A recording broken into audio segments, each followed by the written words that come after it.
Hey everybody, and welcome to Studio De Heffrey on what we are going to call a Mamba Monday. I asked what people wanted to hear about in the video today, and over half of them basically said Kobe Bryant. So that seems to be the story of the day, as it probably should be. And so if there's other things that you guys would like to talk about, I'll do another video after the show today. So just leave in the comments if there's anything cowboy related or anything like that that you want to hear about. As far as Kobe Bryant, so the best, I guess, way to handle the question or talking about it, at least to me, is my buddy Brian Broaddus. He said, I asked, what do you guys want to hear about in the video? And a lot of people answered, and his answer was, how hard is it as a media member to cover a tragic event live or the next day? Do you find yourself getting involved? And honestly, I don't know how to do it. That's one of the things about doing live radio. I don't know the right way to do it. I knew that people were going to want to talk about Kobe Bryant this morning, and I didn't know the right way to do it because I didn't know Kobe Bryant. So like I haven't cried about it, although I'm also a really quiet person, which is really strange for a lot of you to hear, I bet. But if I'm not on the radio, I'm very introverted and I just kind of live in my own head. I don't really spend time talking. So while talking about death, I might get emotional. It might kick in while actually using words.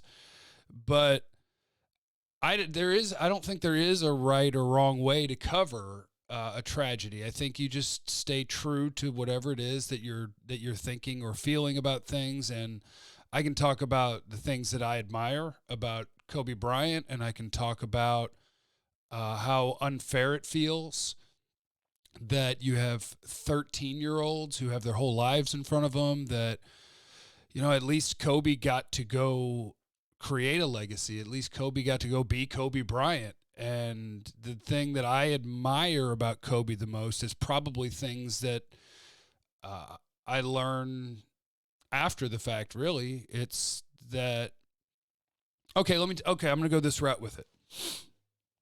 What I really admire about Kobe Bryant is that I feel like he really figured out life after the thing where he created his legacy, right? He was the closest thing to Michael Jordan that we'll ever see. There's an incredible video going around on social media where they just keep going back and forth between a Michael Jordan highlight and a Kobe Bryant highlight.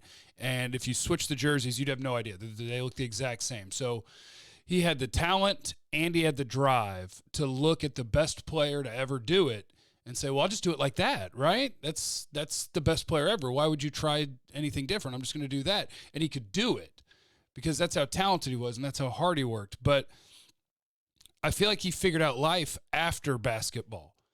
You know, if you're familiar with Kobe Bryant's whole career, then you know that, like most humans, Kobe made mistakes. And after his career was over, and all the things you learn about him, in an interview I think he did with Rich Eisen in 2018 that I saw somebody share, where he talked about, you know, the idea that, oh, would you want to come back and play with the Lakers with LeBron James? And he said 0%, no way, no way, no way, because he was able to take the fact that most athletes are viewed as, you're an athlete, you're a basketball player, you're a football player, you're a baseball player, it's what you are, right?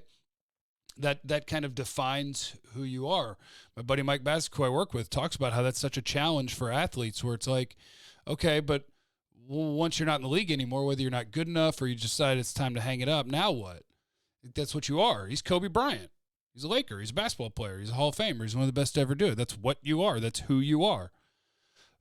But it sure seems like he figured out that I can take the things that made me great at what my job was and apply it to whatever's next. And I can encourage other people in that same realm that you don't have to be limited to what you're doing right now. You can apply the lessons you learn, and you can take those somewhere else. And he did that in filmmaking, and I think he had an investment firm, and then he became what we follow it on social media and whenever we see it, but he became an amazing father who all he wanted was to spend every moment he could with his kids. And Gigi was probably going to the WNBA and going to create her own legacy. And he was talking about on whichever late night show that was, where people are like, oh, you got to have a son to carry on your legacy. And she was like, no, I got it. So I feel terrible for, obviously, for Kobe Bryant, for the family members that survive him, and for the family members that lose a sister or a daughter way too young. I think that's heartbreaking. But I guess the lesson that I learned is trying to take hope from, because I won't lie to you, I feel like my job basically defines me at this point in my life.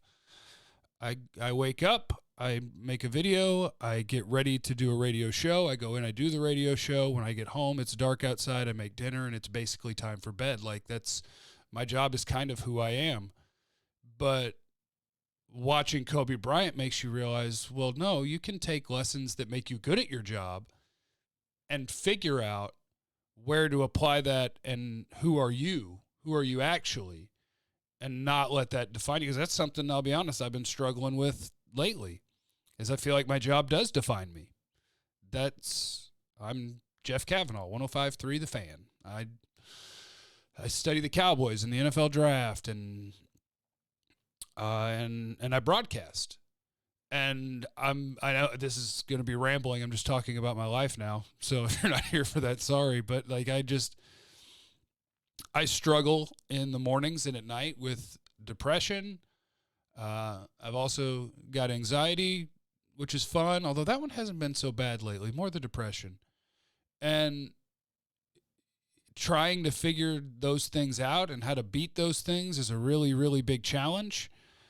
But I think there's hope there in learning from other people that had a career and then found a new career, and they applied the same lessons. And it's like, maybe I can apply the same lessons to defeating personal challenges that work at work. I don't know. Now I'm rambling, but it sucks. I think the normal lesson that people take out of these is very true. Let people know how you feel about them while they're here. Be nice. I don't know if karma, I don't know if I'm necessarily a karma believer, but I do believe that something like karma exists, if only because however you're feeling about the world and about people is probably also the way you feel about yourself. So let people know that you care. Don't feel like you have to be defined by your worst moments or by your job or your career. Be a good parent. I'm trying to think of lessons of Kobe Bryant. And like I said, I don't know how to do these things. I have no idea how to cover a tragedy. I don't know the right way. I don't know the wrong way. I think just wherever it takes you, whatever it makes you think. That's, I guess, how I cover a tragedy. And a lot of times that's with silence. I lost one of my best friends when I was 19 years old in a car wreck, and I remember that it wasn't until, I believe it was after the funeral, just up in a room by myself, when it kind of hit me and the tears hit me, and I started crying a lot. And my mom kind of walked in and she was like, I figured it would hit you at some point. And it was like, oh, there it is. So, I mean, different people respond to things differently. I think it's amazing what our athletes can do for us in terms of how much we care about people that we don't know, because I think they embody a lot of things that we admire, whether it's just competitiveness, whether it's talent, charisma. There's a lot of things that our pro athletes exhibit, work ethic, that we really, really admire as people. They really are, in some ways, kind of the gladiators that we watch. And the world lost one of the best, one of the most competitive to ever do it yesterday. And I think that's really sad. So, and I think it's probably even more sad that we lost not just his daughter Gigi, but I believe there were two other really young people on board the helicopter, and that sucks because they don't get the opportunity to even have what Kobe had, which was an opportunity to have their legacy. But today we'll love people. Today we'll love each other, and we'll do it with the Mamba mentality. I don't know what else to say this morning. And again, if you want, I'll make a video tonight that'll be about football because that's what I do. I do football mostly. So just in the comments, if you have something, or Twitter, you can tweet me. And I'll see you on the radio.